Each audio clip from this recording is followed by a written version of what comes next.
تستعد الشركة الوطنية للإذاعة والتلفزة لإطلاق 3 قنوات رياضية جديدة، وذلك لمواكبة الأحداث الرياضية القادمة، وعلى رأسها دورة الألعاب الأولمبية باريس 2024 وكأس إفريقيا 2025 التي تحتضنها المملكة، إضافة إلى المونديال المنتظر بين المغرب وإسبانيا والبرتغال عام 2030.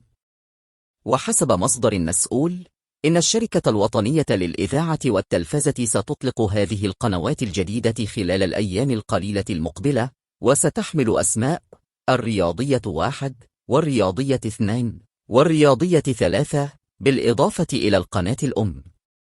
وأوضح المصدر نفسه أن هذه القنوات ستبدأ العمل بنقل مباريات الدوري الاحترافي المغربي، والتي كانت سابقا توزع على باقي قنوات الشركة الوطنية للإذاعة والتلفزة.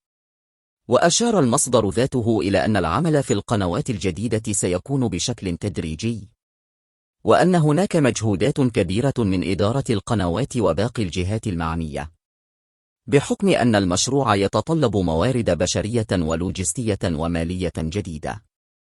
ويشار إلى أن بداية بث القنوات الجديدة يرجح أن تكون مطلع العام المقبل، وأن هناك مجهودات كبيرة في هذا الملف لإخراجه للمشاهد الرياضي في أبهى حلة.